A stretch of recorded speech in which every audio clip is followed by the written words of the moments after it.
Hello guys, কেমন আছো সবাই? আমি প্রথমেই তোমাদেরকে বলে দিই, এটা হচ্ছে আমার মায়ের গিফট।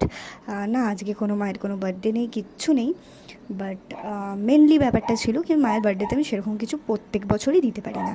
তো আমি ভাবলাম যে আমি এটা মাকে গিফট করি। তো সেই অনুযায়ী মাকে এটা গিফট করলাম। তো তোমরা রিয়াকশানটা তো দেখতেই পেলে, ঠিক আছে?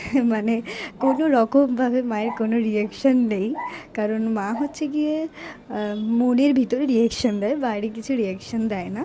তো মুখটা ওরকমই লাগছিলো, বাট যাই হোক, যতদূর মনে হলো কি হ্যাঁ চল, পছন্দ হয়েছে। তো এবার শুরু হয়ে গেছে মায়ের হচ্ছে এনকোয়ারি করা, কত নিয়েছে না নিয়েছে। সব সময় তো সবাইকে গিফট দেওয়ার সময় বাজেট বলা যায় না, তো আমিও বাজেটটা বলিনি আর কি। তো স্বাভাবিক ব্যাপার, গিফট দিয়েছি তো বাজেটের কী, তো কিন্তু মাদের ওই জিনিসটা তো থাকবেই, যে কত নিয়েছে না নিয়েছে আমাকে বল, তোকে ঠকিয়ে দিয়েছে কি না। স্বাভাবিক ব্যাপার, ওটা তো থাকবেই। চলো আজকের মতন টাটা, নেক্সট ভিডিওতে আবার দেখা হচ্ছে।